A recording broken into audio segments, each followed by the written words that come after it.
Nelson anak, magsaboy ka na ng asin sa labas at pagkatapos ay magsarado ka na ng pinto at bintana. Malapit na ako matapos maghain dito ng hapunan natin. Sige po tay, gagawin ko na po. Hala, malapit na po palang magdilim. Agad na tumalima ang anak na binatilyo ni Manolo na si Nelson sa kanyang utos. Kinuha ni Nelson ang isang garapon ng asin sa kusina at saka ito lumabas. Habang tinatapos ni Manolo ang paghahain ng kanilang hapunan, ay nasa labas naman ng kanilang kubo si Nelson at nagsasaboy ng asin sa paligid ng kanilang bahay. Ang ganong gawain ay nakasanayan na hindi lang ni Manolo kundi maging ng maraming tao sa maliit na baryo ng San Ildefonso. Bago tuluyang kumagat ang dilim, ay nagsasaboy ng asin ang mga tao sa labas at paligid ng kani-kanilang mga bahay. Maraming taon na rin ang nakakalipas.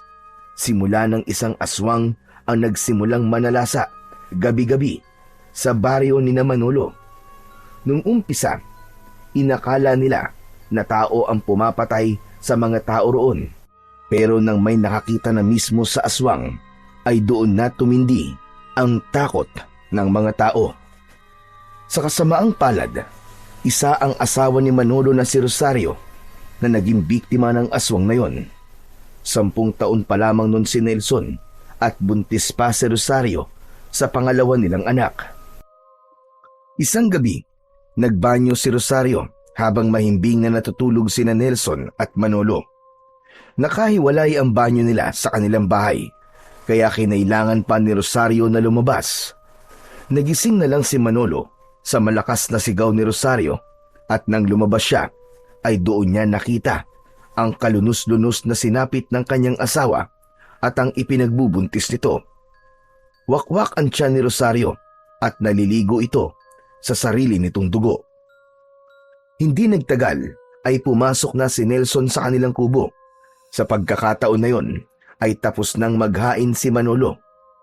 Adobong kangkong at pritong galunggong ang ulam nila ng gabing yon. Sasandok na sana ng kanin si Nelson pero napahinto ito nang tumikim si Manolo.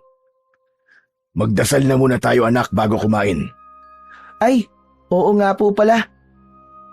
Ama naming nasa langit, maraming salamat po sa pagkain na pagsasaluhan namin ng aking anak ngayong gabi.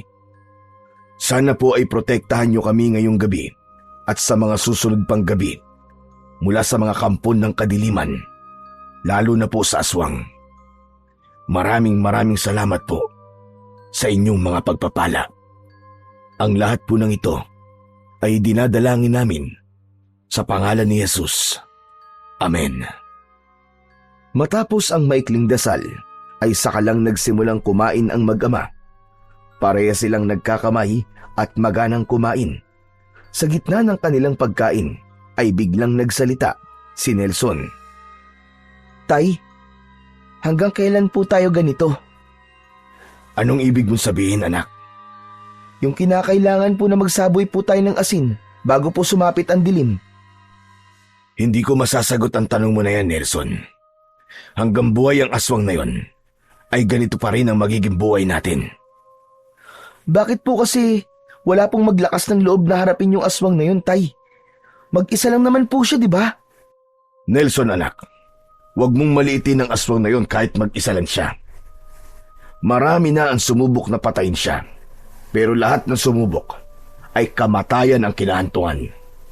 Sa ngayon, wala na tayong ibang makakapitan kundi ang pananampalataya natin sa Diyos. Nakakalungkot lang po kasi na inalisan kami ng aswang na yon ng karapatan upang maging bata. Dati po, nakakapaglaro pa kami kahit gabi na eh. Ngayon, hindi na pwede. Tapos, hindi pa natin sigurado kung ligtas ba tayo kahit nasa loob tayo ng bahay. Gaya na lang po na nangyari kay nanay. Nelson, hindi ba ang sabi ko ay ayoko nang napag-uusapan ng tungkol sa nanay mo? Sige na, kumain ka na lang dyan. Sorry po, Tay. Napayuko si Nelson at nagpatuloy sa pagkain, habang si Manolo naman ay nangilid ang luha ng maalala ang nangyari sa kanyang asawa. 6 na taon na ang nakakaraan nang mamatay ang asawa niya sa kamay ng aswang, pero ang sugat sa puso niya ay sariwa pa rin hanggang ngayon. Hindi pa rin niya matanggap na sa ganoong kabrutal na matay ang kanyang asawa na si Rosario. May puot sa aswang na yon si Manolo, pero hindi niya hinahayaan na lamunin siya ng puot na yon. Alam niya na kung hahayaan niyang mamayani ang galit sa kanya, ay isa siya sa maglalakas ng loob na patayin ng aswang.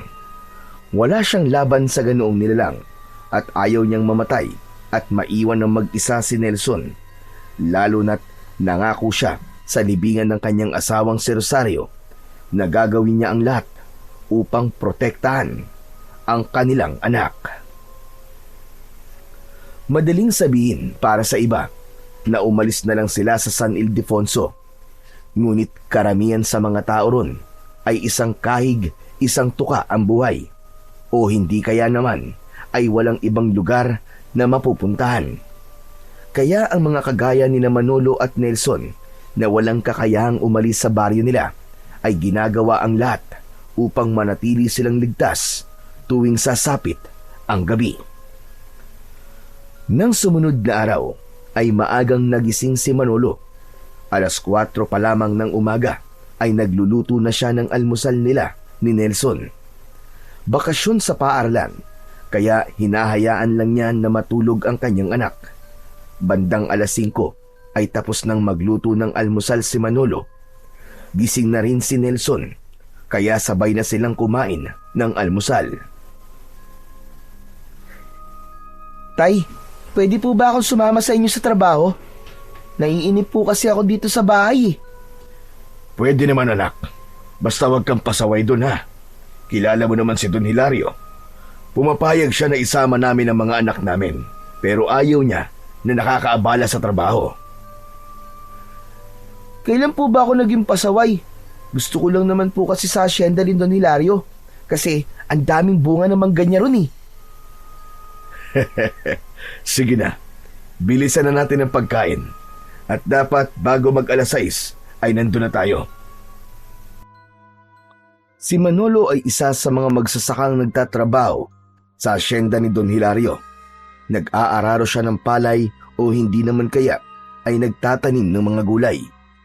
Nang mabili noon ni Don Hilario ang napakalawak na bakanting lupa sa San Ildefonso, ay ginawa nito yung asyenda. Para sa mga taong nakatira sa baryong yun, ay malaking tulong ang ginawang yun ni Don Hilario dahil marami sa kanila ang nabigyan ng trabaho at isa na roon si Manolo. Matapos mag-almusal ay nag-asikaso na si Manolo para magtungo na sa asyenda ni Don Hilario. Maya-maya pa ay magkasama na silang naglakad ni Nelson papunta sa kanyang trabaho. Mataas na ang sikat ng araw nang makarating sina Manolo sa malawak na asyenda ni Don Hilario. Agad siyang nagtungo sa palayan, dala ang kanyang karit habang ang iba'y abala naman sa kani-kanilang mga gawain. Tumutulo ang pawis mula sa kanyang noo habang hinahawanan niya ang damo sa gilid ng pilapil. Samantala si Nelson ay abala sa paglalaro sa gilid ng palayan. Tumatakbo-takbo ito at nagpapaanod ng dahon sa kanal. Habang lumilipas ang oras, si Manolo ay unti-unti nang nakakaramdam ng pagod, ngunit wala sa isip niya ang magpahinga dahil kapag nakita siya ni Don Hilario na nagpapahinga, ay paniguradong mapaparusahan siya nito o hindi naman kaya ay tatanggalin sa trabaho kagaya ng ibang trabahador na wala na sa asyenda. Napahinto ang lahat sa pagtatrabaho nang dumating si Don Hilario na sakay ng isang kabayo.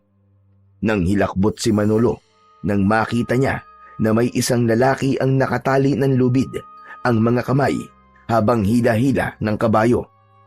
Baka sa mukha ng lalaki ang hirap at may mga latay ito ng latigo sa braso at sa binti. Bumaba si Don Hilario sa kabayo. Matangkad ito at may matipunong pangangatawan. Hawak nito ang isang latigo na ilang beses nang nakita ni Manolo na ginamit ni Don Hilario para parusahan ang mga trabador na lumalabag sa batas nito sa loob ng hasyenda. Tumayo si Don Hilario sa gilid ng palayan at isa-isang tinignan ang mga magsasaka. Makinig kayong lahat sa akin. Ang lalaking nakikita nyo, dahilan ng aking kabayo, ay nagnakaw ng isang sako ng mangga sa aking imbakan ng mga prutas. Alam nyo na isa sa mga pinakaayaw ko ay ang mga magnanakaw. Tignan nyo ang mangyayari kapag sinubukan yung pagnakawan ako. Matutulad kayo sa lalaking ito. Natatakot na lumapit si Nelson kay Manolo. Yumakap ito sa bewang niya. Muling sumakay si Don Hilario sa kabayo at pinatakbo nito yun ng mabilis. Habang ang lalaking nakatali doon ay pilit na sumasabay sa pagtakbo ng kabayo kahit nangihina na. Sa kasamaang palad ay nadapa ang lalaki at tuluyan na itong kinaladkad ng kabayo papalayo. Tay, nakakaawa naman po yung lalaki. Hindi niyo po ba pipigilan si Don Hilario? Anak, walang kahit na sino dito ang may lakas ng loob na salungatin si Don Hilario. Dito sa loob ng hasyenda, siya ang batas. Para po palang aswang si Don Hilario, Tay. Parehas po silang kinakatakutan at walang naglalakas na loob na labanan siya. Kaya nga anak, huwag kang pasaway. Sige na, bumalik ka na sa paglalaro mo at huwag kang lalayo ha. Huwag ka rin magpupunta sa manggahan at baka mapag-initan ka pa ni Don Hilario kapag nakita ka niya. Marahang tumango si Nelson at bumalik na ito sa paglalaro habang ang kanyang tatay na si Manolo naman ay itinuloy na ang kanyang pagtatrabaho. Ngunit kahit abala siya sa kanyang ginagawa, ay hindi maalis-alis sa isip niya ang imahe ng lalaki na kinakaladkad ng kabayo ni Don Hilario. Para sa kanya ay hindi yun makatao, pero wala naman siyang magagawa kundi ang manahimik na lamang at magkunwaring walang nakikitang karahasan upang hindi mawala ang trabahong bumubuhay sa kanilang mag-ama. Pagsapit ng 5:00 ng hapon, ay huminto na sina Manolo sa pagtatrabaho. Sa dami ng ginawa nila sa maghapon, ay ramdam na ramdam niya talaga ang pagod at tila hinahapo pa siya. Pag-alis niya sa palayan, ay patakbong lumapit sa kanya si Nelson at hinawakan siya sa kamay. Ay, salamat naman, makakauwi na tayo, Tay. Tay, ayos lang po ba kayo? Aba, parang namumutla po kayo. Huwag ka mag-alala. Ayos lang ako anak. Kailangan ko lang magpahinga. Tara na, umuwi na tayo. Nakakaisang hakbang pa lamang si Manolo nang napahawak siya sa kanyang dibdib dahil may naramdaman siyang pananakit sa kanyang puso. Napangiwi siya sa sobrang sakit.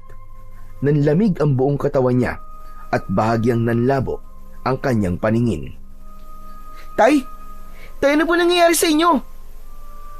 Hindi na nagawang makasagot pa ni Manolo dahil napaluhod na siya sa lupa hanggang sa tuluyan ng nagdilim ang kanyang paningin at wala na siyang naalala pa sa mga sumunod na nangyari. Mabigat ang pakiramdam ni Manolo nang unti-unti siyang magkamalay. Parang may nakadagan sa kanyang dibdib at mahapdi ang bawat paghinga niya. Nang dumilat ang kanyang mga mata, ay nakita niya ang puting kisame ng ospital at ang malamlam na ilaw sa sulok ng silid. Sa gilid ng kama ay naroon naman si Nelson na umiiyak habang mahigpit na hawak ang isa niyang kamay. Nelson anak, bakit tayo nasa ospital? Nawalan po kasi kayo ng malay kanina, Tay. Buti na nga lang po, tinulungan po tayo ng ibang magsasaka na madala po kayo rito. Sandali lang po, Tay, tatawagin ko po ang doktor. Mabilis na tumayo si Nelson at nagmamadaling tumakbo palabas ng kwarto. Ilang sandali pa ay bumalik na ito kasama ang isang doktor na may dalang chart at may seryosong ekspresyon sa mukha nito. Sir, mabuti naman po't nagising na kayo. Nawalan po kayo ng malay habang nagtatrabaho. Ayon po sa mga nakakita, bigla na lang po kayo napaluhod at tumawak po sa dibdib. Dinala po kayo rito agad para maagapan. Naramdaman ni Manolo ang panlalamig ng kanyang mga palad. Parang lalo siyang nahirapang huminga habang pinakikinggan ang doktor. At base naman po sa mga resulta ng ECG at blood tests, may coronary artery disease po kayo. Isa sa mga ugat na nagbibigay ng dugo sa puso nyo ay halos barado na. Kaya po kayo inatake. Huwag po kayo mag-alala, pero sa ngayon po, ligtas na po kayo. Pero posibleng maulit ito kung hindi po maaagapan. Sabihin niyo po, doktor, kailangan ho ba ako maoperahan? Opo, kailangan niyo po sumailalim sa isang bypass surgery sa lalong madaling panahon. Dahil kung hindi, maaaring lumala po ang kondisyon niyo at magdulot ng mas matinding atake sa puso. Mga magkano po ang kakailanganin para sa operasyon? Ang buong proseso, kasama na ang pre-op test at mismong operasyon, ay aabot po ng humigit kumulang 1 milyong piso. Pero maaari po kayong kausapin ng social worker namin para sa posibleng tulong kung kinakailangan. Parang gumuho ang mundo ni Manolo. Umalingaw-ngaw sa kanya ang perang kinakailangan niya para siya ay maoperahan. Tinignan niya ang anak niyang si Nelson na muling napayuko habang pinupunasan ang luha sa pisngi. Makalipas ang ilang araw na nasa ospital, ay nakauwi na rin sa wakas si Manolo. Maigpit na ibinili ng doktor na iwasan muna niya ang mabibigat na gawain, ngunit alam niya na imposible yun dahil kailangan niyang magtrabaho sa hasyenda ni Don Hilario. Isa pa, nalaman niya na si Don Hilario ang nagbayad ng bills niya sa ilang araw na siya ay nasa ospital. Sinabi nito na ibabawas nito yon kada sahod sa kanya. Kaya aminado si Manolo na wala siyang karapatan na magpahinga at kailangan na kagad niyang bumalik sa pagtatrabaho kung ayaw niyang magutom sila ng kanyang anak na si Nelson. Isang umaga, nagising si Manolo na may nakahanda ng almusal sa mesa. Labi siyang natuwa dahil maagang nagising si Nelson para ito na ang magluto. Nang maupo siya, ay ipinagtimpla pa siya nito ng kape. Hindi nagtagal, ay sabay na silang kumain na mag-ama. Tay, paano po pala yung pampaopera nyo? Saan po tayo kukuha ng ganong kalaking pera? Sa totoo lang, anak, hindi ko pa rin alam. Siguro hihingi ako ng tulong sa gobyerno.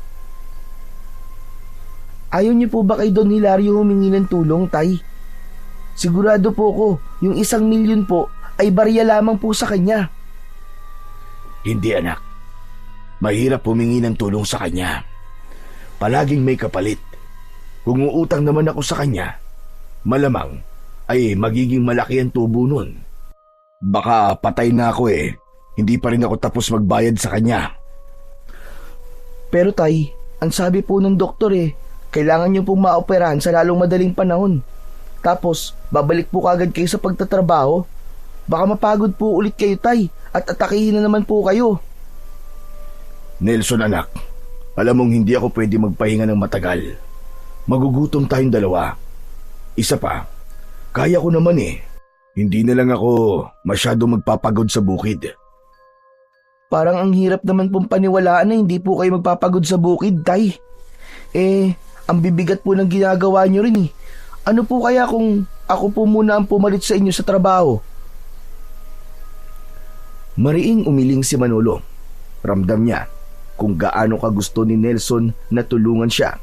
Pero ayaw niyang sa edad nito ay mamumulat agad ito sa pagtatrabaho. Binatilyo pa ang anak niya at ang gusto niya ay sa pag-aaral ito nakatutok.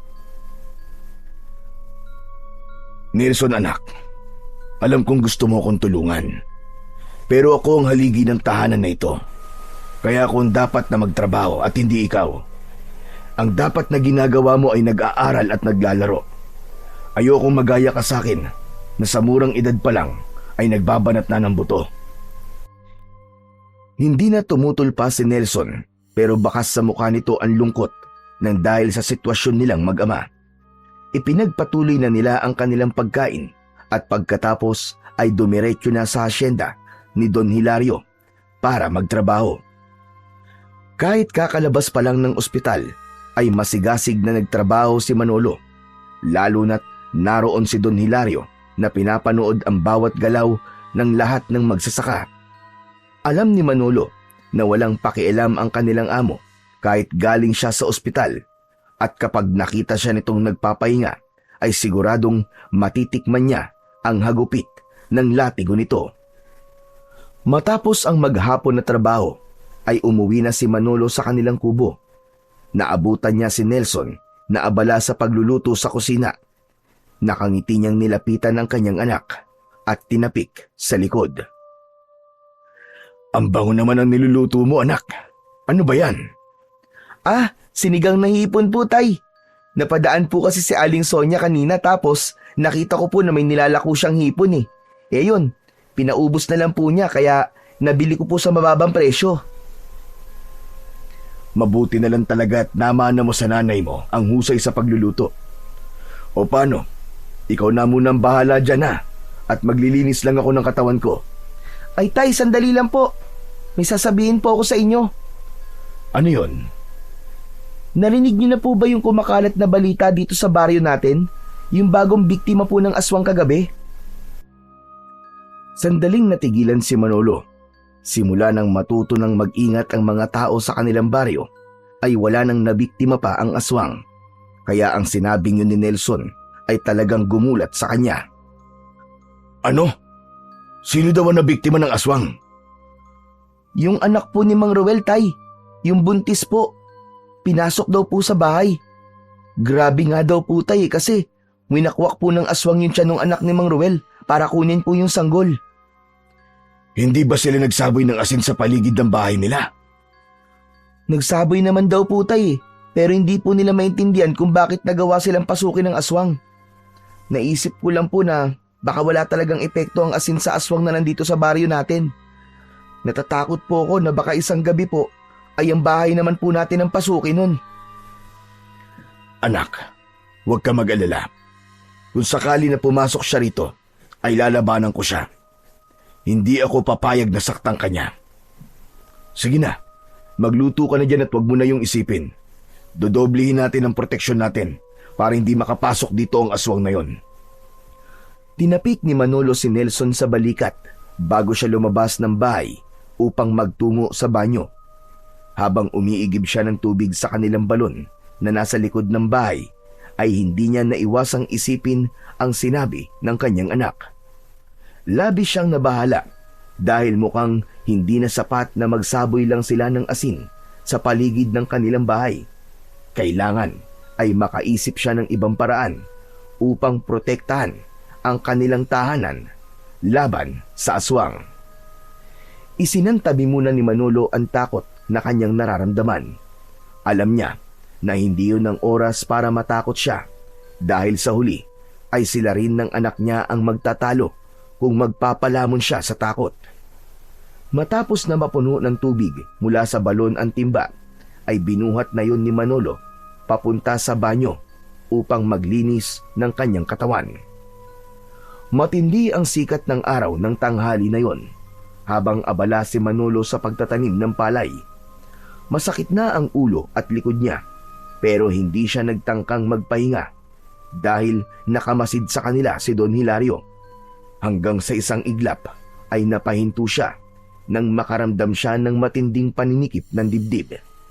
Napaluhod siya sa putikan at nabitiwan niya ang hawak na pananim. Napansin ng ilang kasamahan ni Manolo ang nangyari at agad siyang nilapitan ng mga yon. Nagkagulo sa gitna ng palayan at may tumawag ng saklolo. Ang ilan sa kanila ay binuhat na siya at isinakay sa isang tricycle. Habang umaandar ang tricycle, ay nagdidilim na ang paligid ni Manolo hanggang sa tuluyan na siyang nawalan ng ulirat. Mabigat ang bawat paghinga ni Manolo nang magmulat siya ng mata. Naramdaman niya ang kamay na mahigpit na nakahawak sa isa niyang kamay at nang lumingon siya sa kaliwa ay nakita niya ang umiiyak na si Nelson. Nasa tabi nito ang isang lalaking doktor na may hawak na clipboard. Dok, ano pong nangyari sa akin?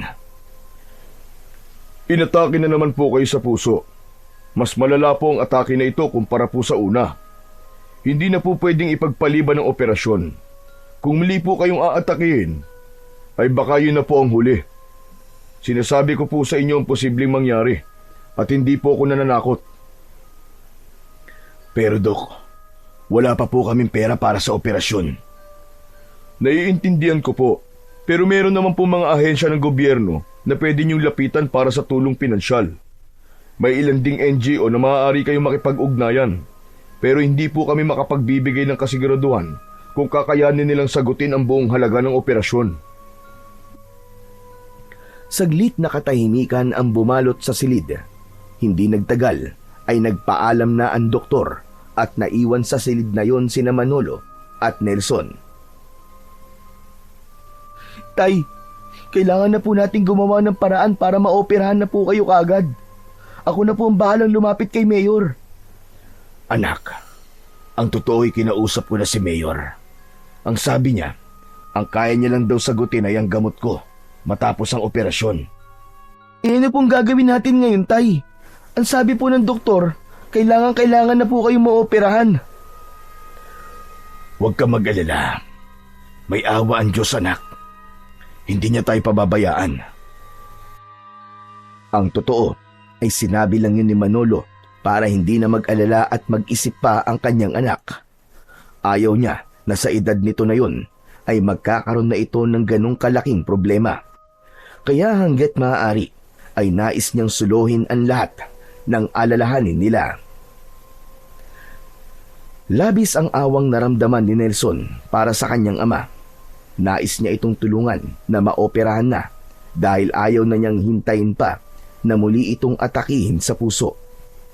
Nawalan na siya ng ina at hindi siya papayag na mawalan pa siya ng ama.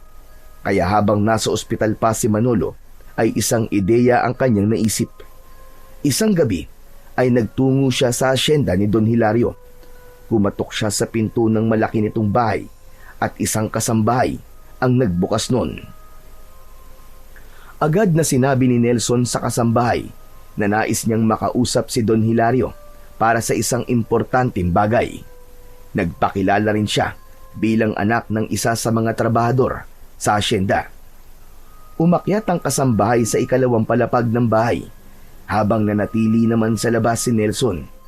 Kinakabahan siya at nagdadasal na sana ay hayaan siya ni Don Hilario na makausap ito. Ang plano niya ay humingi ng tulong kay Don Hilario. Kung kinakailangan na mangutang siya rito ay gagawin niya. Desperado na talaga siyang makakuha ng pera para sa pampaopera ng kanyang ama. Hindi nagtagal ay bumalik na ang kasambahay at anito ay pumayag si Don Hilario na makausap ni Nelson. Inihatid siya ng kasambahay sa kwarto ni Don Hilario. Naabutan niya si Don Hilario na nagbibilang ng napakaraming pera sa ibabaw ng kama at inilalagay nito yon sa isang itim na bag. Nakatayo si Nelson sa bungad ng pinto at hindi niya alam kung lalapit ba siya rito o hindi. Ano pang tinatayo-tayo mo dyan? Lumapit ka na rito na makapag-usap tayo na maayos. Napapitlag si Nelson at agad siyang lumapit kay Don Hilario. Hindi man lang siya nito tinapunan ng tingin at patuloy lang ito sa pagbibilang ng pera. Hindi ba ikaw si Nelson, yung anak ni Manolo? Ako nga po, Don Hilario. Ano't gusto mo akong makausap? Magbabayad na ba kayo ng utang niyo sa akin? Don Hilario, hindi pa po eh. Iba po ang dahilan kung bakit po ako nandito. Don Hilario, ihingi po sana ako ng tulong sa inyo para pampaopera po ni tatay. Kailangan po kasi namin ng 1 milyong piso para maoperahan na siya eh. Alam ko po na nakakahiya itong ginagawa ko pero desperado na po kasi talaga akong madugtungan ng buhay ni tatay. Sandaling huminto si Don Hilario sa pagbibilang ng pera at tinapunan nito ng malamig na tingin si Nelson. Mabuti naman at alam mo nakakahiya itong ginagawa mo. May utang pa nga kayo sa akin dahil ako nagbayad sa ospital nung unang itinakbo ang tatay mo doon. Tapos ngayon, uutang na naman kayo. Saan kayo kumukuha ng kapal ng mukha, ha? Don Hilario, parang awa niyo na po. Ang sabi po kasi ng doktor kailangan na po talagang maoperahan si tatay sa puso Wala akong pakialam. At wala akong pakialam kahit mamatay pa ang tatay mo. Dahil madali lamang siyang palitan. Saka 1,000,000 piso talaga. Anong palagay mo sa perang yon, ha? Pinipitas lang sa puno? At paano niyo naman mababayaran ng 1,000,000 piso kung sakaling pahiramin ko kayo? Tutulungan ko po magtrabaho si tatay dito sa asyenda. Nakikiusap po ko sa inyo. Pahiramin niyo na po kami ng pera. Nagsasayang ka lamang ng oras mo dito, Nelson. Mabuti pa, mamalimos ka na lang doon at manghingi ng kahit na piso. Pero sa akin, wala na kayong makukuha. Sige na, makakaalis ka na. Alis! Napakagat si Nelson sa labi niya. Nais pa niya sanang pilitin si Don Hilario na pahiramin sila ng pera, ngunit nakita niya ang latigo nito na nakasabit sa dingding.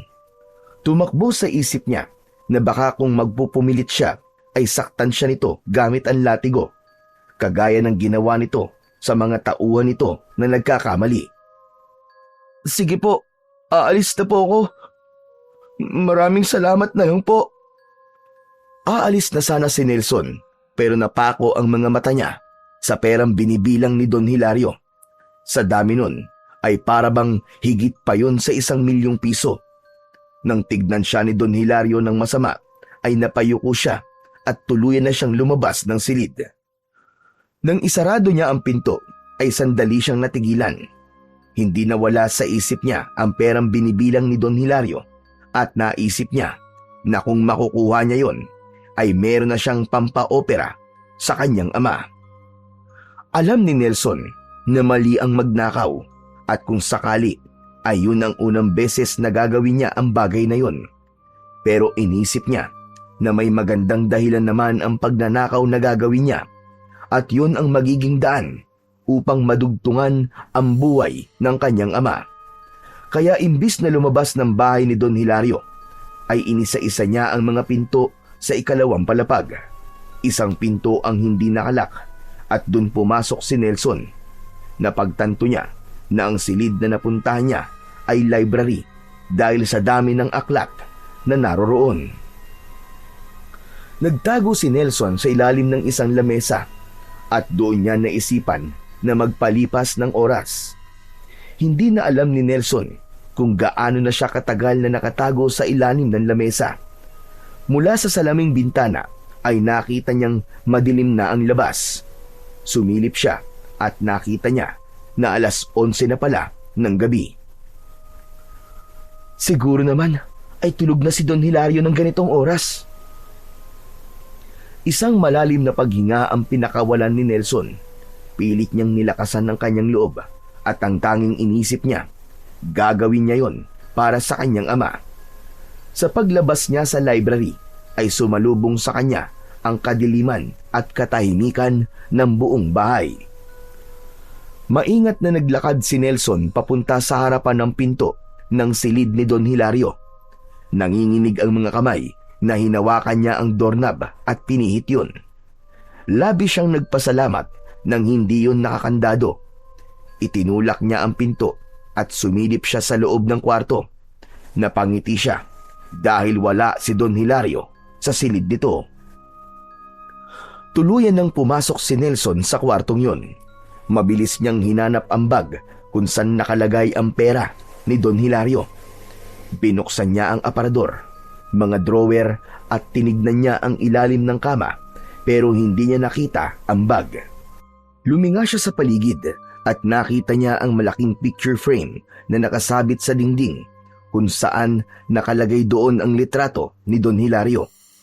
Tumayo siya sa harapan ng picture frame at tinitigan niya ang picture ni Don Hilario na tila nakatingin sa kanya.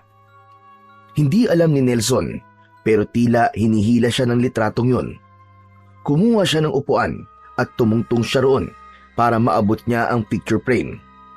Nang alisin niya ang picture frame ay nakita niya sa likod nun ang isang butas kung saan nakalagay ang bag na hinahanap niya. Sabi ko na nga ba't nandito ka lang eh? Ang galing ko talaga! Walang pagdadalawang isip na kinuha ni Nelson ang bag. Bumaba siya sa upuan at ipinatong doon ang bag. Binuksan niya ang bag at napasingap siya nang makita ang napakaraming pera na nakalagay doon. Mabilis na isinarado ni Nelson ang bag at isinukbit niya yon sa kanyang balikat. Ngunit pagharap niya ay nagulat siya nang makita si Don Hilario na nakatayo sa nakabukas na pinto. Marahang naglakad si Don Hilario palapit kay Nelson. Bumilis ang tibok ng puso ni Nelson dahil sa takot. Sinasabi ko na nga ba, at iba ang tingin mo sa mga pera ko kanina. Ang bata-bata mo pa lang, pero magnanakaw ka na. Don Hilario, patawarin niyo po ako. Ginawa ko lang naman po ito para iligtas po ang tatay ko. Parang awa niyo na po, huwag niyo po akong sasaktan. Maigpit na hinawakan ni Don Hilario ang braso ni Nelson at kinuha nito ang bag, sabay tapo nun sa ibabaw ng kama. Nanlilisik ang mga matang tinignan siya nito. Sa tingin mo ba, bata, ay may magagawa yung pagmamakaawa mo sa akin? Hindi mo pa yata alam ang ginagawa ko sa mga nagnanakaw sa akin. Alam ko po, Don Hilario. Pinapahila niyo po sa kabayo. Hindi lang yun ang gagawin ko sa'yo. Halika, sumama ka sa akin. Marahas na hinila ni Don Hilario si Nelson palabas ng kwarto. Sa takot niya ay hindi niya na napigilan ang mapaiyak. Patuloy siya sa pagmamakaawa pero tila bingi si Don Hilario sa lahat ng pakiusap niya. Wala siyang ideya kung saan siya dadalhin ni Don Hilario at kung ano ang gagawin nito sa kanya. Pero sigurado siya na sa sandaling yun ay nasa panganib siya. Makalipas ang ilang araw ay pinayagan na si Manolo na lumabas ng ospital. Nalaman niya na muling binayaran ni Don Hilario ang hospital bills niya, kaya alam niya na mas lumalaki na ang utang niya rito. Inasahan ni Manolo na pag-uwi niya sa bahay ay makikita niya ang anak na si Nelson. Ngunit nilukob siya ng pagtataka nang wala roon ang kanyang anak. Tinanong niya ang kapitbahay nila kung alam ba nito kung nasaan si Nelson, pero ayon dito ay 2 araw na raw na hindi nakikita si Nelson sa kanilang bahay. Ang alam pa nito ay nasa ospital lang ang bata. Labis na nag-alala si Manolo sa kanyang anak. Hindi nito ugali ang hindi nagpapaalam sa kanya kung saan ito pupunta o kung meron itong gagawin. Isa pa, masyadong matagal ang 2 araw na hindi ito umuwi sa bahay nila. Puno ng pag-aalalang bumalik si Manolo sa bahay nila. Naupo siya sa mahabang upuan sa labas ng kubo at doon siya nag-isip kung saan maaaring nagpunta ang kanyang anak.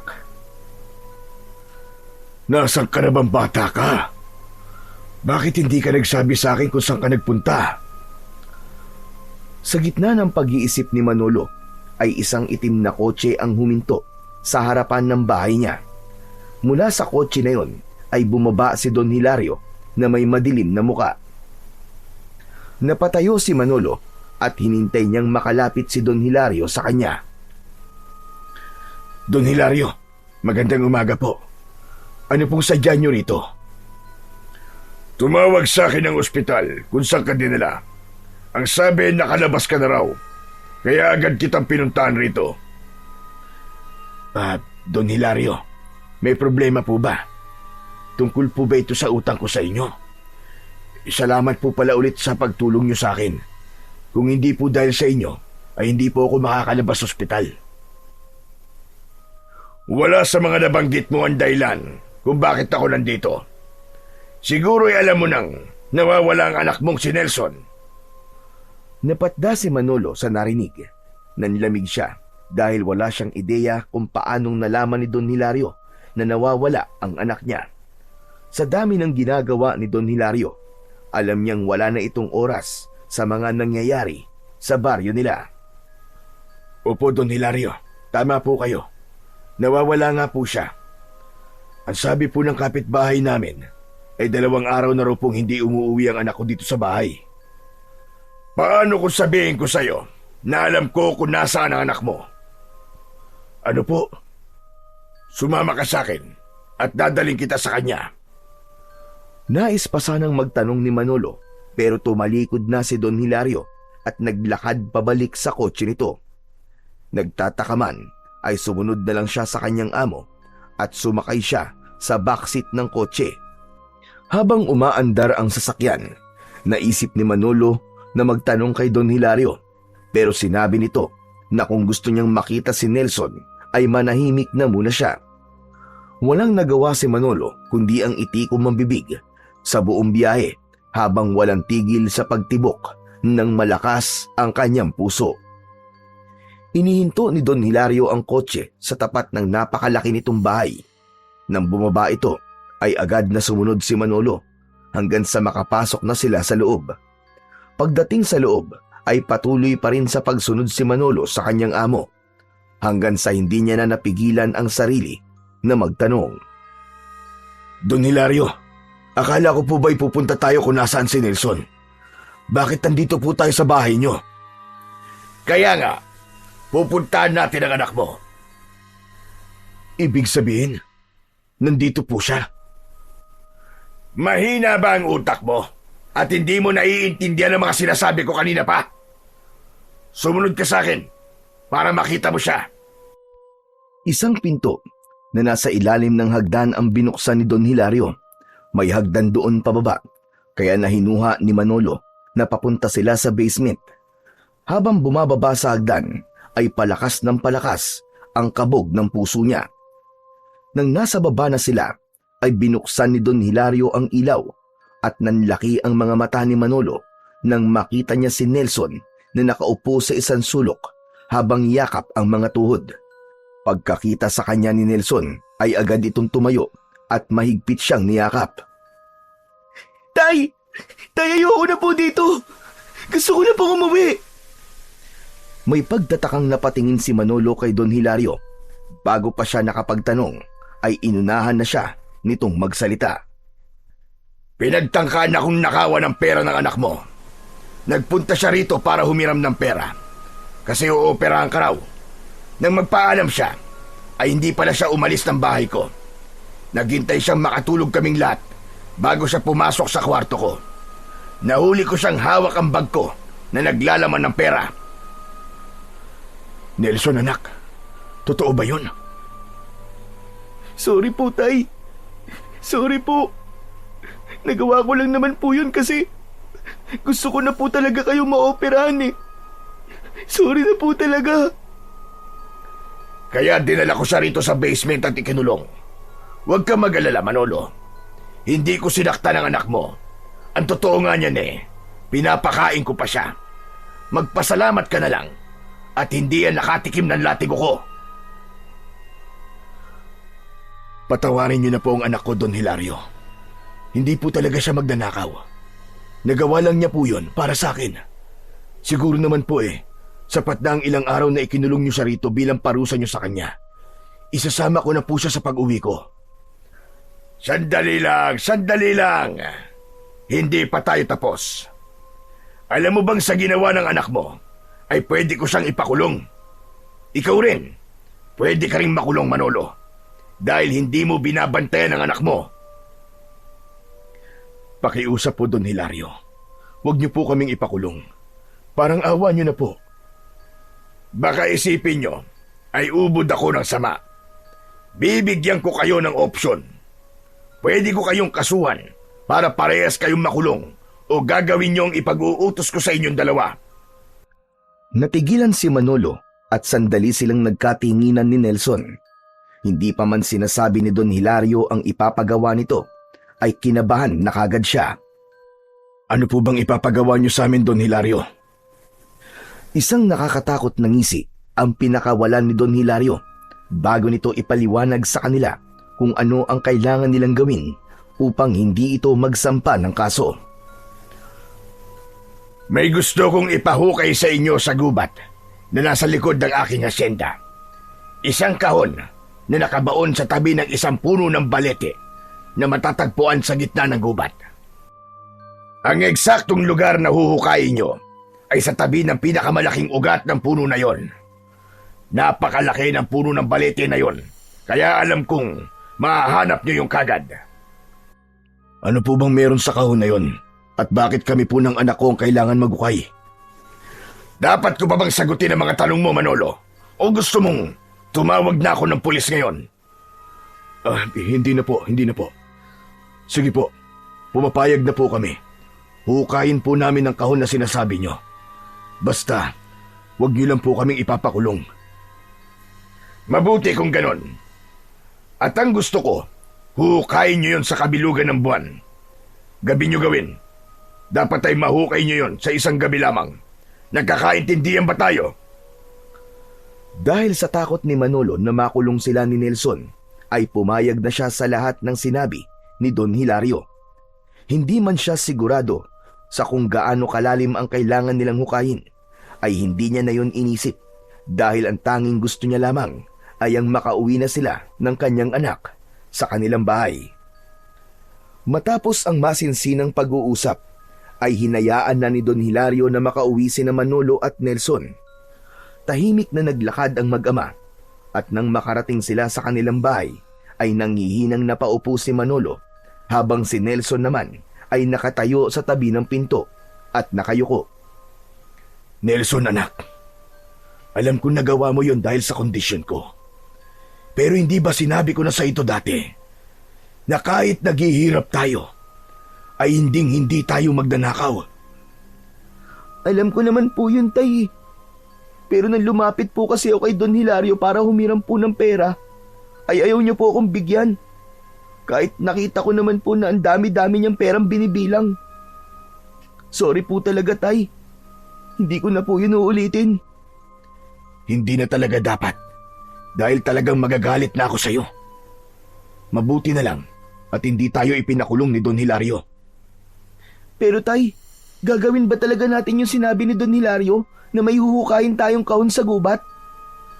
May pagpipilian pa ba tayo, anak? Mabuti nga't yun lamang ang pinagawa niya sa atin eh. Pero, bakit po kaya niya yun ipapahukay sa atin? Wala rin akong ideya, anak. Huwag ka na magtanong sa akin kasi wala rin akong maisasagot sa'yo. Tumayo si Manolo. Lumapit siya sa kalendaryo na nakasabit sa dingding at nalaman niya na sa darating na Biyernes ang kabilugan ng buwan. May 2 araw pa sila para maghanda ni Nelson. Gaya ng anak niya ay wala rin siyang alam kung bakit kabilugan ng buwan kailangan nilang hukayin ng kahon na sinasabi ni Don Hilario. Pero wala na siyang pakialam sa sagot dahil ang gusto lang niya ay magawa nila ni Nelson ang ipinapagawa nito para hindi na sila makulong. Sa lumipas na 2 araw ay patuloy na nagtrabaho si Manolo sa asyenda habang si Nelson naman ay nananatili sa bahay nila at hindi na ito sumasama sa kanya sa trabaho. Natakot na kasi si Nelson na bumalik sa asyenda matapos itong ikulong ni Don Hilario sa basement. Hanggang sa dumating na nga ang gabi kung saan bilog na bilog ang buwan. Matapos ang hapunan, ay naghanda na sina Manolo at Nelson. Nagdala sila ng pala at piko na siyang gagamitin nila sa paghukay. Isinabit din ni Manolo ang itak niya sa kanyang bewang upang kung sakaling makasalubong nila ang gumagalang aswang, ay meron silang magagamit na sandata. Habang naglalakad sa loob ng kagubatan, ay panay ang linga ni Nelson sa paligid. Nakakapit ang isa nitong kamay sa braso ni Manolo, habang ang isa naman ay tangan ang lampara. Tay, nakakatakot naman po dito. Paano kung biglang magpakita po sa atin yung aswang at atakihin po tayo? Kaya nga dinala ko tong itak ko, anak. Saka sa tingin ko, ay wala dito sa gubat ang aswang na yon. Hindi naman niya siguro iisipin na mayroong tao rito sa ganitong oras. Malamang, naroon yun sa baryo at naghahanap ng mabibiktima. Sa bagay, tama ka naman po sa sinabi niyo, Tay. Nagpatuloy na sa paglalakad ang mag-ama. Kahit paano, ay kabisado ni Manolo ang gubat na yon. Nung bata pa kasi siya, ay madalas silang maglaro doon at alam niya ang malaking puno ng balete na sinabi ni Don Hilario. Inabot ng halos kalahating oras ang paglalakad nila bago nila natagpuan ang puno ng balete. Maraming mga baging ang nakalaylay mula sa puno. Nakaramdam ng kilabot si Manolo pagkakita niya sa puno ng balete na para bang kanina pa sila nito hinihintay. Tay, talaga bang gagawin natin to? Hindi po ba ang sabi po ng mga matatanda tirahan po ng kapre at engkanto ang puno ng balete? Baka naman po, magambala po natin sila at kung ano po ang gawin nila sa atin. Hihingi na tayo kagad ng paumanin sa kanila. Para sigurado, anak. Naglakad sila palapit sa puno at agad na hinanap ni Manolo ang pinakamalaking ugat. Nang makita niya yon, ay tumingala siya sa puno ng balete. Mga kaibigan, para sa mga nilalang na nakatira sa punong ito, ngayon pa lamang ay humihingi na kami ng dispensa. Kung magagambala man namin kayo ng aking anak. May kailangan lang kaming kunin sa lugar na to. Pero nangangako kami na hindi namin sisirain ang inyong tirahan. Matapos sabihin yun ni Manolo, ay isang malamig na hangin ang tila yumakap sa kanya na naging dahilan para magtaasan ang balahibo niya sa braso. Inisip niya na yun ay tugon mula sa mga nilalang na nakatira sa puno na yon. Hindi na nga nagsayang ng oras ang mag-ama at agad silang nagsimulang magukay. Binungkal muna ni Manolo ang lupa gamit ang piko, habang si Nelson naman ang naghuhukay ng lupa gamit ang pala. Napansin ni Manolo na panay ang linga ni Nelson sa paligid at napapahinto ito sa tuwing may naririnig silang huni ng hayop sa kung saan o hindi kaya ay kaluskos.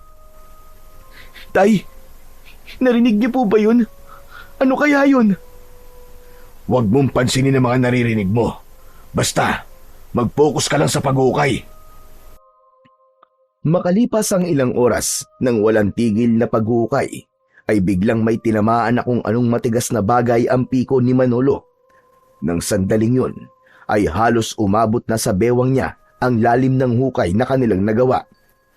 Agad nilang hinukay ng mas mabilis ang bahagi ng lupa na yon, at doon na nga nila nakita ang isang kahon na gawa sa isang matibay na klase ng kahoy. Si Manolo ang kumuha ng kahon na halos kasing laki lamang ng lalagyan ng pambisig na relo at matiim niya yung tinignan. Nagkatinginan ang mag-ama na parehong habol ang paghinga, ngunit bakas ang tuwa sa kanilang mga muka. Yun na po ba yung kahon na sinasabi ni Don Hilario, Tay? Sa tingin ko, ay ito na nga yun, anak.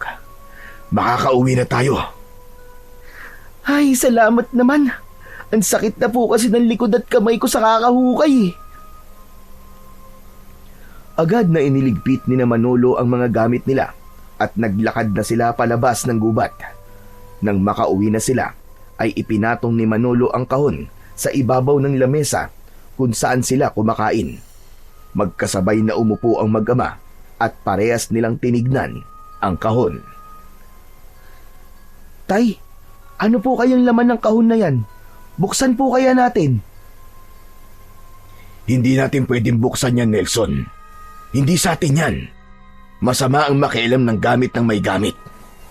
Baka nakakalimutan mo na sa ganyan ka napahamak. Sa tingin ko naman po, Tay, hindi po malalaman ni Don Hilario kung titignan man natin yan. Kahit silip lang po. Hindi ba po ba pwede? Hindi pwede. Ang mabuti pa ay maglinis na tayo ng katawan tapos matulog na tayo. Napakamot na lang si Nelson sa likod ng kanyang ulo. Nang lumabas si Mando ng bahay, ay sumunod ito sa kanya. Sa likod ng kanilang bahay ay sabay silang naglinis ng kanilang katawan sa tabi ng balon. Dahil sa matinding pagod mula sa paghuhukay sa gubat, ay mabilis na nakatulog si Manolo. Sa tabi niya ay mahimbing na ring natutulog ang kanyang anak na si Nelson. Habang natutulog ay isang kakaibang panaginip ang dumalaw kay Manolo. Sa panaginip niya ay nasa harapan siya ng puno ng balete sa gubat. Mula sa likod ng puno ay lumabas ang isang lalaki na ubod ng puti ang kutis. Nakasuot ito ng gintong kasuotan at ang mata nito ay puro puti. Bahagyang nagliliwanag pa ang buong katawan nito. Walang takot na naramdaman si Manolo nang makita niya ang lalaki. Teka, sino ka? At bakit ganyan ang itsura mo? Ako ang engkanto na nagmamayari ng kahon na iyong hinukay, Manolo. Alam mo bang tanging may mabubuting puso lamang ang nakakahukay sa kahon na iyon? Hindi ko alam. Teka, ano ba talaga ang laman ng kahon na iyon? Ang laman ng kahon na iyon ay ang pinakamalakas na mutya na pagmamayari ko. Dahil masyado itong makapangyarihan, ay kinailangan ko itong itago sa ilalim ng lupa. Ngunit dahil ikaw ang nakahukay nito, ikaw na ang magiging tagapangalaga nito. Isang mutya? Hindi ba ginagamit yan na pampaswerte at panlaban sa mga malas? Iba ang mutyang yun.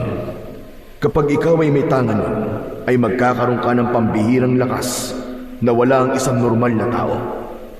Alam ko ang dilubyong nangyayari sa inyong baryo, Manolo. Bakit hindi mo gamitin ang mutya ko para wakasan na ito? Dilubyo? Ang ibig mo bang sabihin yung pagsalakay ng aswang sa aming baryo? Hindi na nalaman pa ni Manolo ang sagot ng engkanto sa kanya dahil nagising na siya nang bigla siyang nasampal ng malakas ng natutulog na si Nelson. Napabalikwas siya ng bangon at nakita niya na tulog pa rin ang kanyang anak. Anak nang, ang likot mo talaga matulog, Nelson. Kahit tulog ka, nagagawa mo pa rin manakit. Natigilan si Manolo nang maalala niya ang kanyang panaginip. Nagtungo siya sa lamesa kung saan nakapatong ang kahon. Sinindihan niya ang lampara at sa kanya kinuha ang kahon habang titig na titig siya roon. Totoo kaya yung sinabi ng engkanto sa panaginip ko na ang laman ng kahon na ito ay isang mutya na pwedeng tumapos sa pagsalakay ng aswang dito sa aming baryo? Habang nakatitig si Manolo sa kahon, ay tila may maliit na tinig sa loob ng ulo niya ang nagsasabing buksan niya yon. Sinunod niya ang mga tinig at marahan niyang binuksan ang kahon. Napanganga siya nang makita ang isang kwintas na may palawit na puting bato na kumikinang dahil sa liwanag na nagmumula sa lampara. Nang hawakan ni Manolo ang puting bato, ay may naramdaman siyang parang maliliit na boltahe ng kuryente na mabilis na dumaloy sa buong katawan niya. Bumilis ang tibok ng kanyang puso at naging maluwag ang kanyang paghinga. Namamanghang tinignan niya ang kwintas at isinuot niya yon. Lumingalinga siya sa paligid dahil may mga narinig siyang mga taong nag-uusap. Nakilala niya ang boses ng isa sa mga kapitbahay nila at doon niya napagtanto na naging malakas ang kanyang pandinig nang isuot niya ang kwintas. At nang hubarin niya yon, ay bumalik sa normal ang kanyang tenga. Hindi makapaniwalang tinignan muli ni Manolo ang kwintas. Napagtanto niya na ang puting bato na palawit nun ay ang mutyang tinutukoy ng engkanto sa kanyang panaginip. Pagsapit ng umaga, matapos mag-almusal, ay naghanda na si Manolo sa pagpunta sa asyenda ni Don Hilario. Palabas na siya ng bahay nang bigla siyang habulin ni Nelson habang hawak ang kahon. Tay! Tay, nakalimutan niyo po! Hindi po ba ibibigay niyo po to kay Don Hilario? Hindi na muna, anak. Saka ko na yan ibibigay sa kanya. Ha? Bakit po?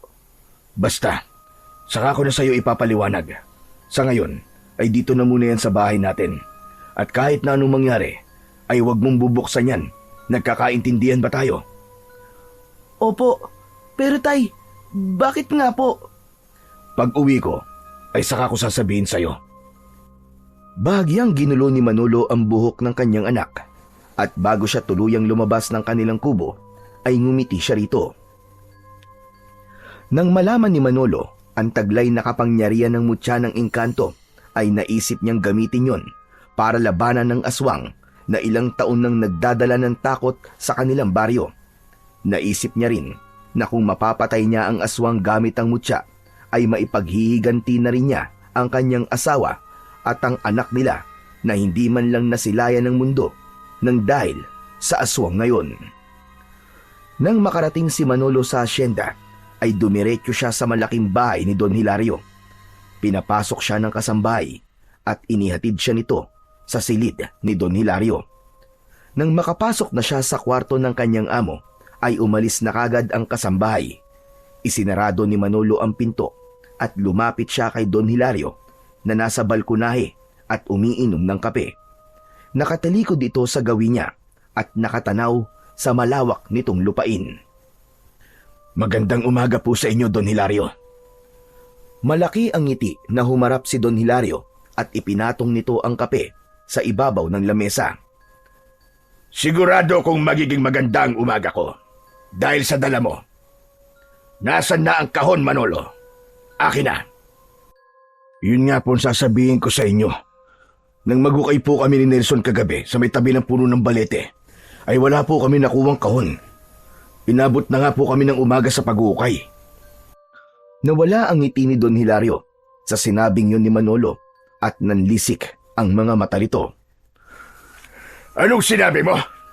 Sigurado ba kayo na sa tamang lugar kayo nagukay? Opo, sigurado po kami.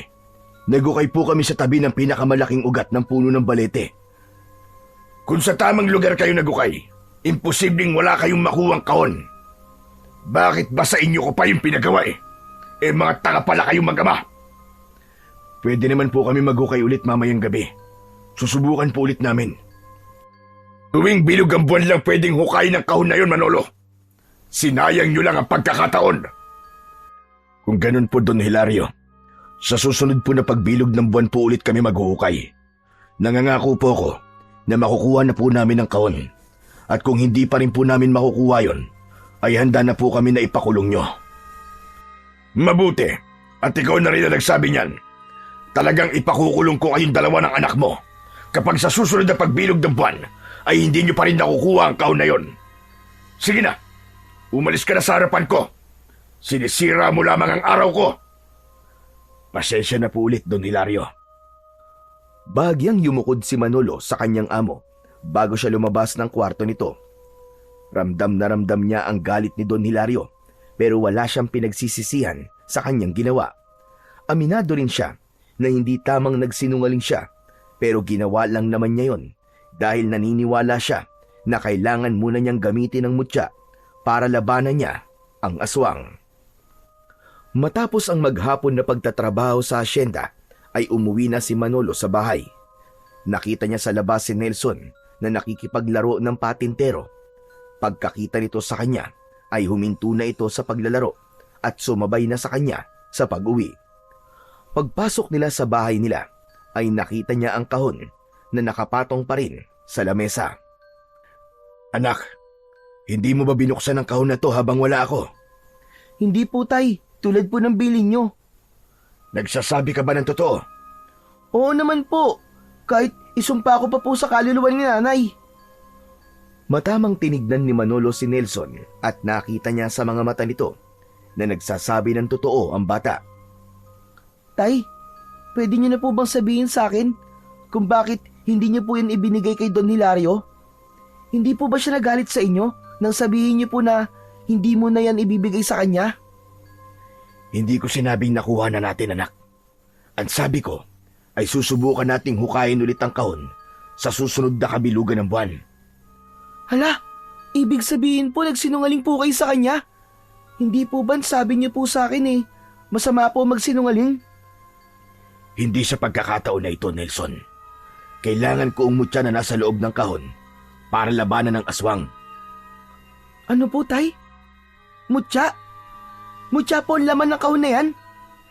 Ibig sabihin, binuksan niyo po ang kahon? Akala ko po ba, hindi natin yan pwedeng buksan? Magpapaliwanag ako sa'yo. Makinig ka muna sa akin, Nelson. Sa pagkakataon na yon, ay maayos na ipinaliwanag ni Manolo kay Nelson ang lahat. Sinimulan niya sa napanaginipan niyang engkanto at ang mga sinabi nito sa kanya tungkol sa pinakamakapangyarihang mutya na laman ng kahon. Sinabi rin niya kay Nelson ang dahilan kung bakit hindi muna niya ibibigay kay Don Hilario ang kahon. Matapos ang mahabang paliwanag ni Manolo, ay hindi agad nakapagsalita si Nelson. Hindi makita ni Manolo kung nagulat ba ito o namangha sa mga sinabi niya. Kung ganun, Tay, talagang gagamitin niyo po ang mutya sa pakikipaglaban sa mga aswang? Oo, anak. Kailangan kong gawin yon para matigil na ang pagsalakay niya dito sa baryo natin. Isa pa, gusto ko ring ipaghiganti ang nanay mo at ang kapatid mo. Tay, sigurado na po ba kayo dyan sa gagawin niyo? Paano po kung mapahamak kayo? Paano kung hindi po totoo yung sinabi sa inyo ng engkanto sa panaginip niyo? Kailangan kong maniwala, Nelson. Isa pa, nang isuot ko ang mutya, ay may kakaibang lakas akong naramdaman. Parang napakaraming nagbago sa katawan ko. Kaya naniniwala ako sa kapangyarihan ng mutya na nasa loob ng kahon na yan. Muling natigilan si Nelson. Natulala ito na parang may iniisip itong napakalalim. Ayos ka lang ba, Nelson? Bakit bigla ka natahimik dyan? Naisip ko lang po kasi na hindi kaya gustong makuha ni Don Hilario ang kahon ay dahil alam niya na meron yung laman ng mutya. Kung ganun, alam niya po ang kapangyarihan ng mutya. Tama ka, anak. Mukhang gusto niyang siya ang maging tagapangalaga ng mutya ng engkanto. Ang nakapagtataka lang po, Tay, ay bakit hindi na lang siyang magukay ng mutya kaysa ipagawa pa yun sa atin. Yan nga ang hindi ko rin alam, anak. Pero sa ngayon, gagamitin ko muna ang mutya para labanan ng aswang. Nagkatinginan ang mag-ama at wala nang nagsalita sa kanilang dalawa. Nang sandaling yon ay mas lalong tumindi ang kagustuhan ni Manolo na patayin ng aswang. Naisip niya na panahon na para muling may sumubok na tapusin ng aswang na napakatagal ng dahilan ng takot ng mga tao sa kanilang baryo. Sa mga sumunod na araw, sa tuwing umuuwi si Manolo mula sa pagtatrabaho sa asyenda, ay dumidiretso siya sa likuran ng kanilang kubo. Doon niya isinusuot ang kwintas na may palawit na mutya. At sa oras na madama ng kanyang katawan ang pagdaloy ng lakas at kapangyarihan ng mutya, ay nagsisimula na siyang magsanay na makipaglaban gamit ang itak. Bawat galaw at pag-atake ni Manolo sa hangin ay nararamdaman niya ang paggabay ng mutya sa kanya.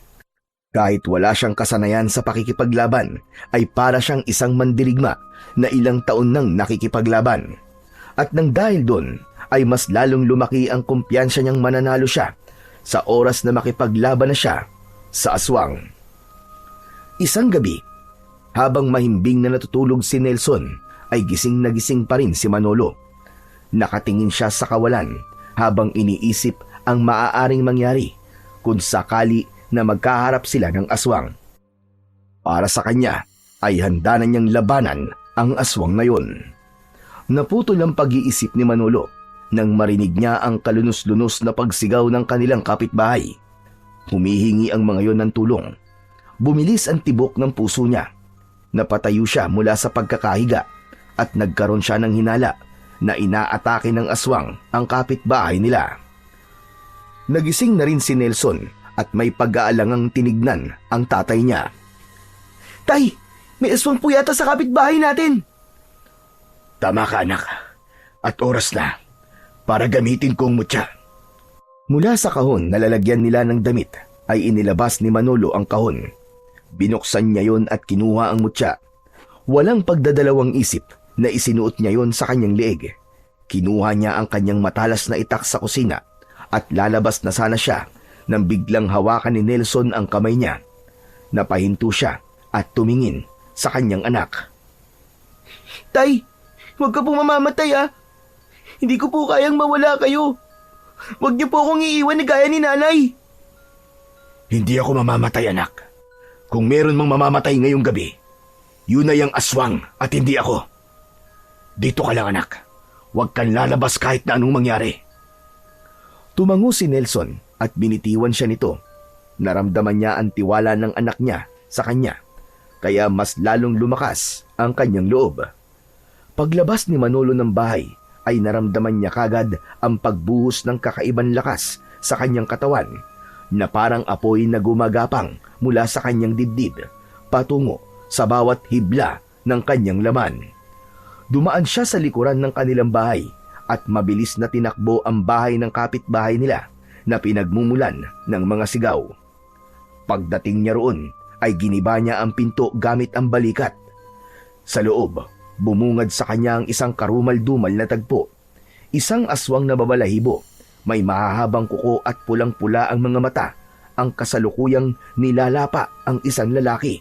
Sa isang sulok, nanginginig ang asawa ng biktima, nayakap ang dalawang batang umiiyak. Hindi nag-aksaya ng oras si Manolo. Sinugod niya ang aswang at buong lakas na hinila niya ito palayo sa lalaki. Hinila niya ito hanggang sa mailabas niya ito ng bahay. Malakas niya itong ibinalibag, pasadsad sa lupa. Mabilis na tumayo ang aswang at nanlilisik ang mga matang tinignan nito si Manolo. Nakita niya ang panlalaki ng mga mata ng aswang habang nakatuon ang mga mata nito sa mutyang nakasabit sa kanyang leeg. Nasa iyo ang mutya. Ibigay mo sa akin yan. Kunin mo kung makukuha mo. Walang inaksayang segundo si Manolo. Itinaas niya ang kanyang matalas na itak at umatake ng mabilis sa aswang. Pakiramdam niya ay may kung anong nakasanib sa kanya, kaya napakabilis ng kanyang mga galaw. Bawat pag-atake na ginawa ni Manolo ay matagumpay naman na naiwasan ng aswang. Ngunit sa isang mabilis na pag-atake niya ay nagawa niyang masugatan ng aswang sa dibdib gamit ang matalas niyang itak. Umatras ang aswang habang umaangil ito na parang isang mabangis na hayop. Umuusok ang balat ng aswang kung saan ito tinamaan ng talim ng itak. Mabilis na sumugod ang aswang at gumanti ito ng suntok, ngunit nasalagyon ni Manolo gamit ang kanyang bisig. Malakas niya tong tinulak, sabay tinaga. Muling tinamaan sa braso ang aswang nang ipangsalag nito yun. Umatras ang aswang habang nagngangalit ang mga panga nito at matalim ang mga matang nakatingin kay Manolo. Nakalamang ka ngayon, Manolo, dahil sa mutya na suot mo. Pero sa susunod nating paghaharap, sisiguraduhin kong mapapatay na kita. Napamaang si Manolo dahil sa pagtataka kung bakit siya kilala ng aswang. Sa isang kisap mata ay tumakbo ang aswang palayo at agad na naglaho sa kanyang paningin. Habang humihingal si Manolo ay binalikan niya ang kanyang kapitbahay. Nang makita niya na buhay pa ang lalaking nilapa ng aswang ay agad siyang tumawag ng tulong upang madala ang lalaki sa ospital. Matapos yun ay bumalik na siya sa bahay nila at naabutan niya si Nelson na nakaluhod sa altar habang nagdadasal. Nang maramdaman ni Nelson ang presensya niya ay agad itong tumayo at sinugod siya ng mahigpit na yakap. Tay! Tay, buhay ka! Salamat sa Diyos! Panginoon, salamat po! Ano bang akala mo? Mamamatay ako? Hindi naman po, Tay.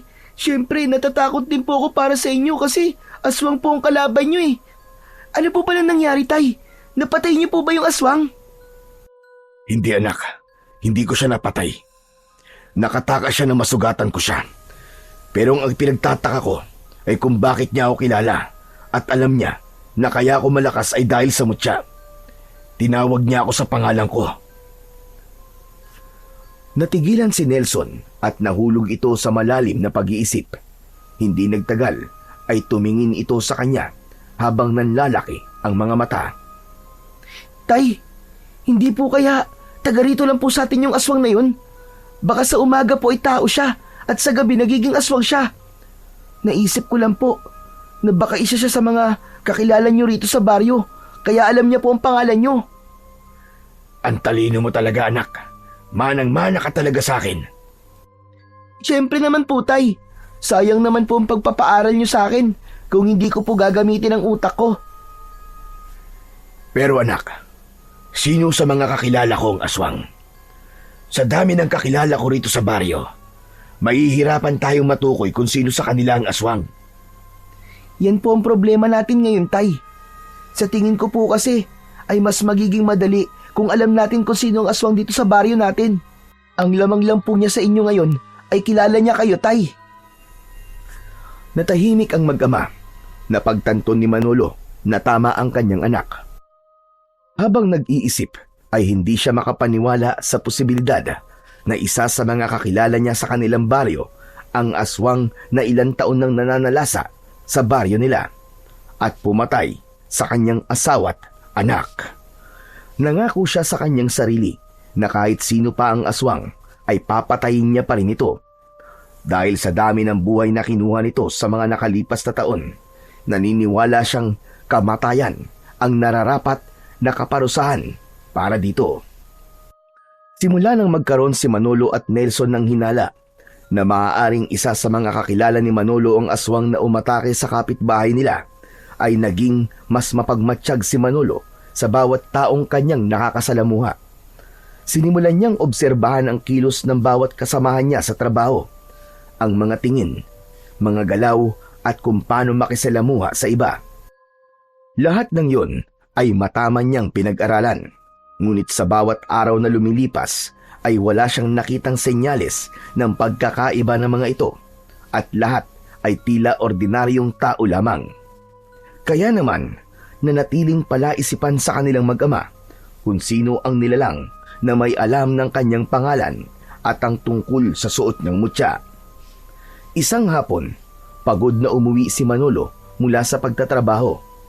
Umupo siya kagad at napansin niya si Nelson na abala sa kusina. Naamoy niya ang niluluto nitong adobo. Nang makita siya ni Nelson, ay lumapit kagad ito sa kanya. Tay, mukhang pagod na pagod po kayo ah. Sinabi mo pa. Paano? Bukod sa pagtatrabaho, ay isa-isa ko pang minamatyagan ang mga katrabaho ko. Pero wala talaga akong makitang kakaiba sa kanila, anak, para masabi ko na siya ang aswang.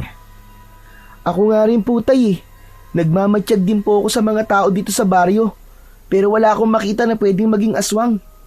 Mga mukhang aswang meron po, pero yung literal na aswang talaga, wala po eh. Ikaw talagang bata ka. Hindi bali, anak.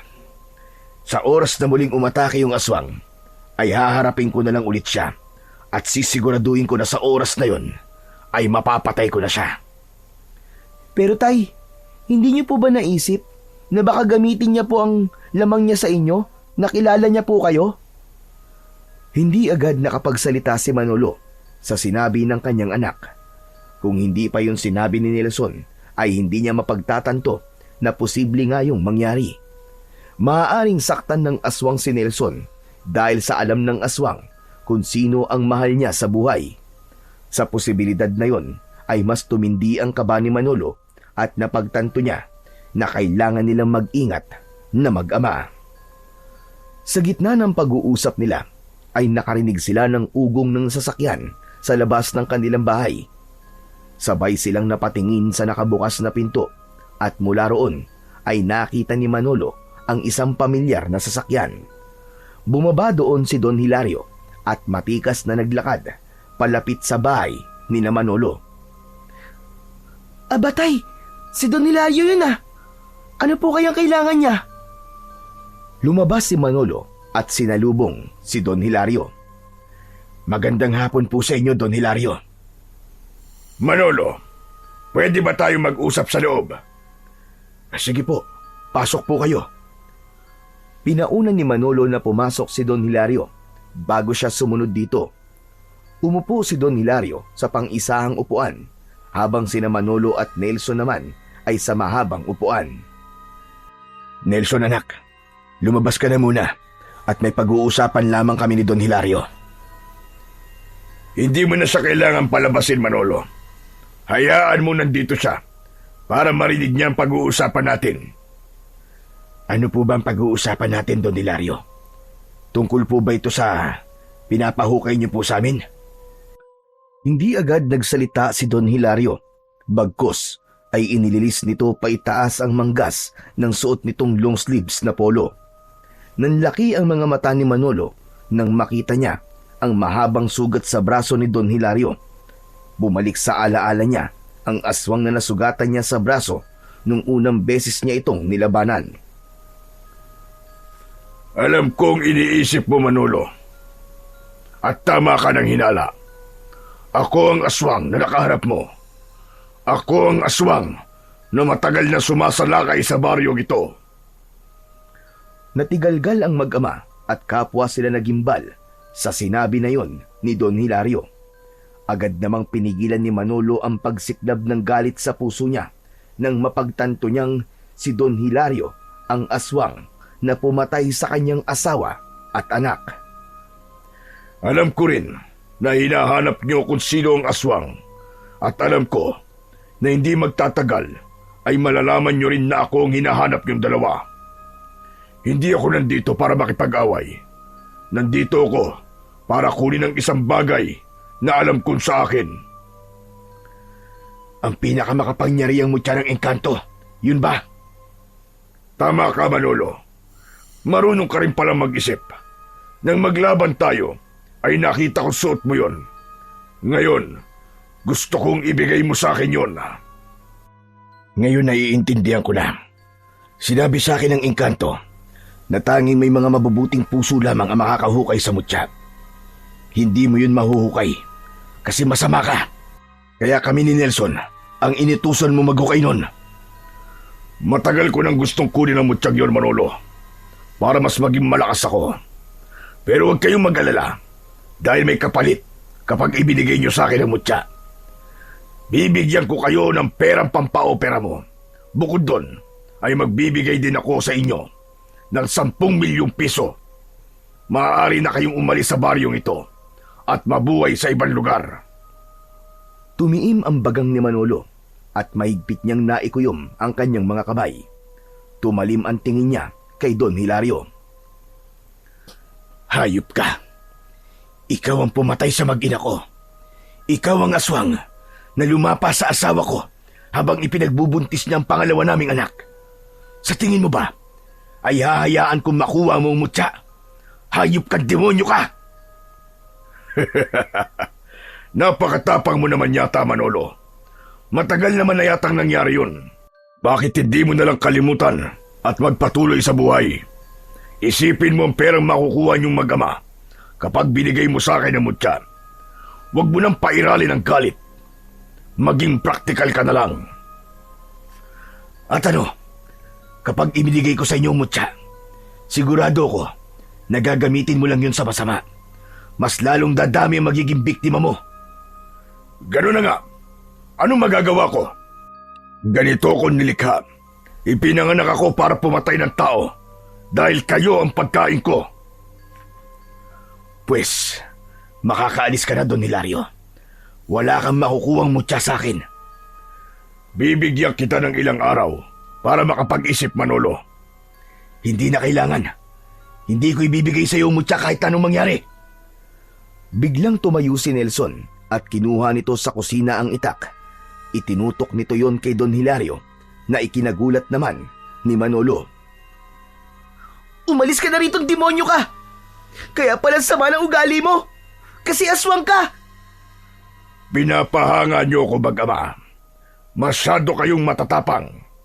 Tignan na lang natin kung hanggang saan ang tapang niyo. Kahit may mutya ka pa, Manolo, ay hindi ka mananalo sa akin. Magagaya ka lamang sa asawa at anak mo. Tumayo si Don Hilario at malalaki ang hakbang na naglakad palabas. Nang marinig nila ang pag-alis ng sasakyan nito, ay hindi na napigilan pa ni Manolo ang pagdaloy ng kanyang mga luha. Hindi siya makapaniwala na ang aswang na pumatay sa kanyang mag-ina ay matagal na pala niyang kilala. Sa kabila ng kalupitan ni Don Hilario, ay mas pinili pa rin niyang igalang ito dahil ito ang nagbigay sa kanya ng trabaho. Ibinaba ni Nelson ang itak upang yakapin si Manolo. Hayop siya, Nelson. Wala siyang puso. Sa tingin ba niya ay mababayaran niya ng pera ang buhay na kinuha niya? Tay, kailangan mo na talaga siyang tapusin. Sigurado ako na mas nanganganib na ang buhay natin dalawa ngayon. Hindi ako papayag, anak, na may mapatay pa siya. At hindi ako papayag na masaktan ka niya, anak. Matapos ang pangyayaring yon, ay hindi na pumasok muli si Manolo sa asyenda ni Don Hilario. Hindi na rin siya nagtangkang sabihin sa mga tao kung sino talaga si Don Hilario dahil sigurado siyang itatanggi lang nito yon. May posibilidad din na baligtarin sila nito at ito ang mas paniwalaan ng mga tao dahil nga sa marami itong pera. Ang plano niya ay makita mismo ng mga tao kung anong uri ng halimaw si Don Hilario. Walang gabing hindi alerto sina Manolo at Nelson. Madalas ay isa sa kanila ang gising at nagbabantay habang ang isa naman ay natutulog.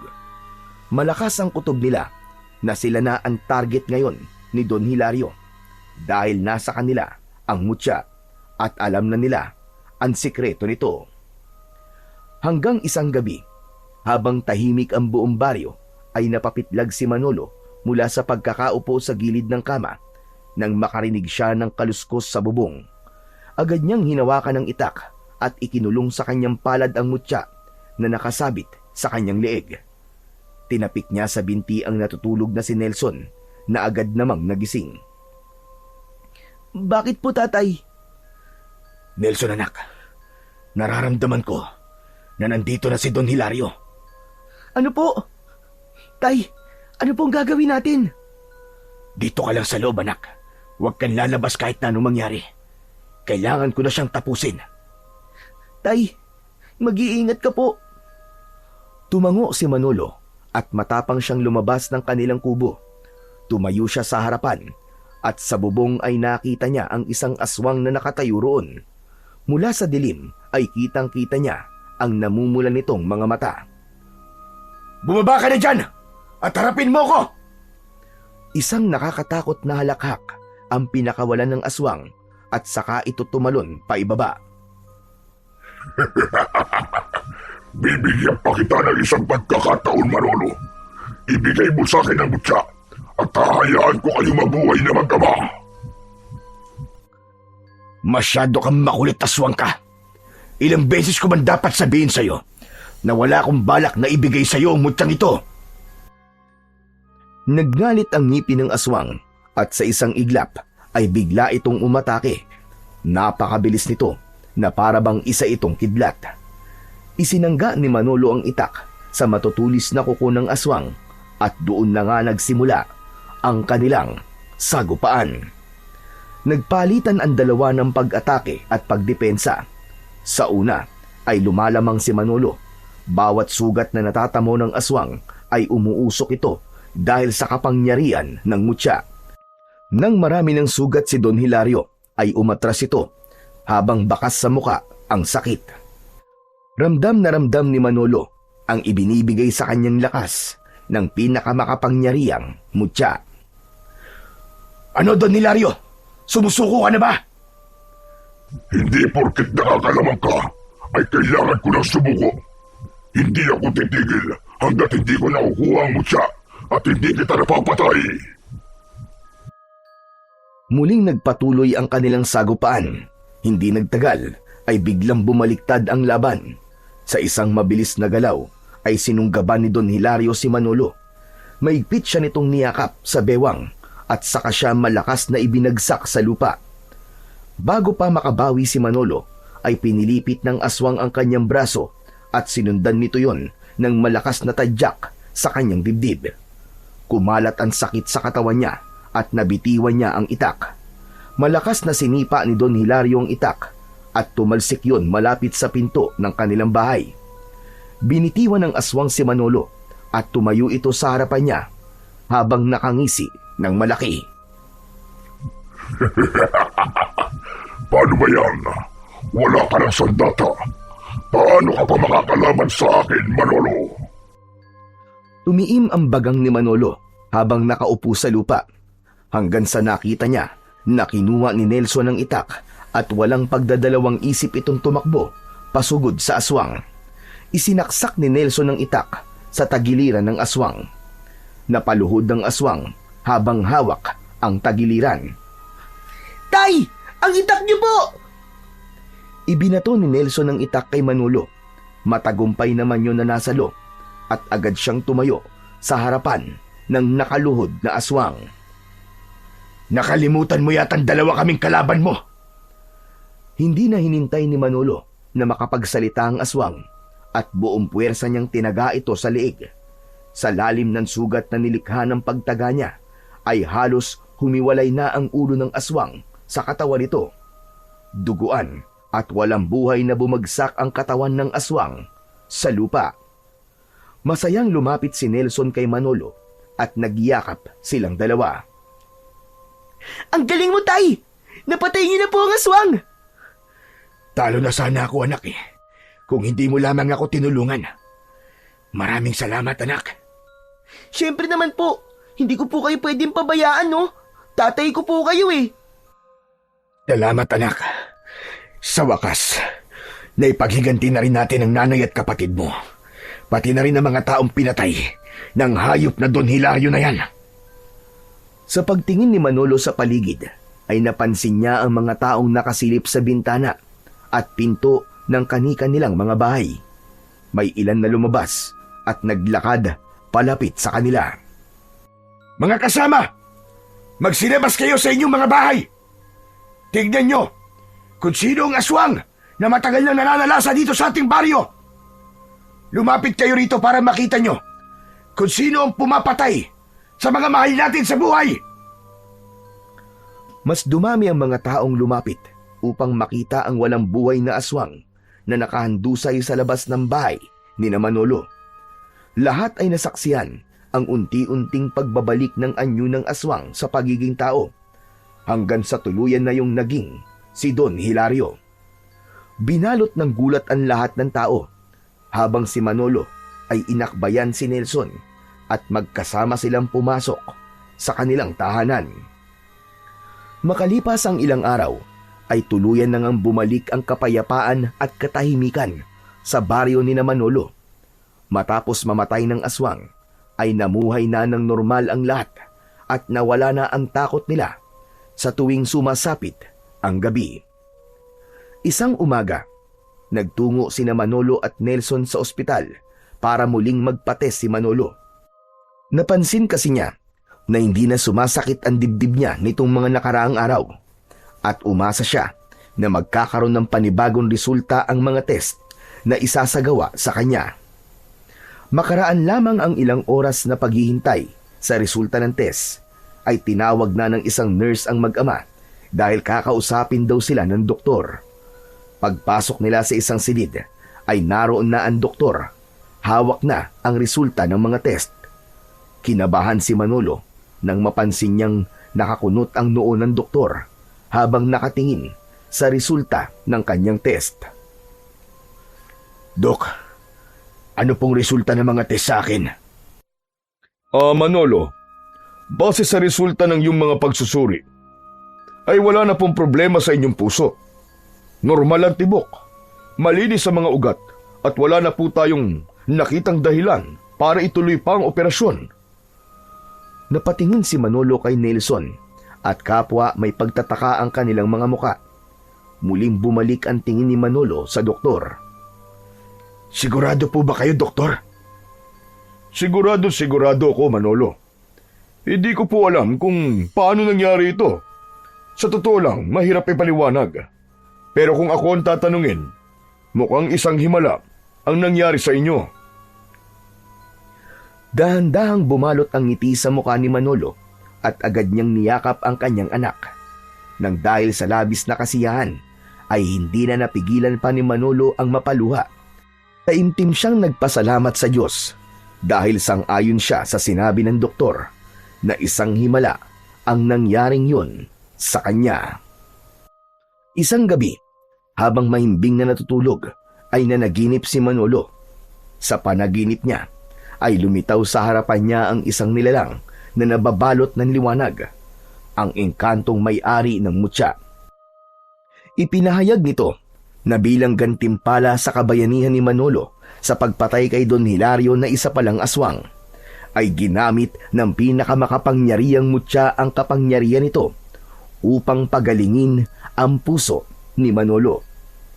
Bukod doon, ay itinuring ng lahat ng mga bayani sina Manolo at Nelson bilang pagkilala sa kanilang katapangan at kabutihang loob, ay binigyan si Manolo ng maayos na trabaho sa munisipyo ng kanilang mayor.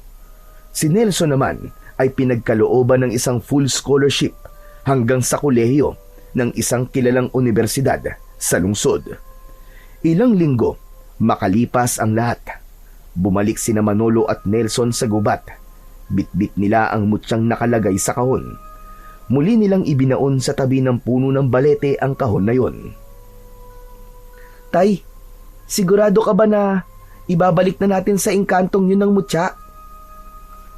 Oo anak, tapos na ang tungkulin ng mutya sa baryo natin. Kaya kailangan na nitong muling magpahinga. Pero tay, paano po kung sumalakay ulit ang mga aswang? Wala nang aswang nasasalakay sa baryo natin, anak. At kung sakali mang meron, sigurado ko, anak, nagagawa ng paraan ng engkanto para mapunta ang mutya sa susunod na karapat-dapat.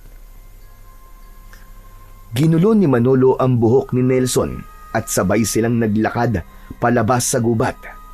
Mula noon, nanatiling tahimik na at payapa ang kanilang baryo at nalayo na yon sa anino ng takot at pangamba. Lahat ng tao doon, kabilang na sina Manolo at Nelson, ay naging handa para sa panibagong simula na puno ng pag-asa at kasiyahan.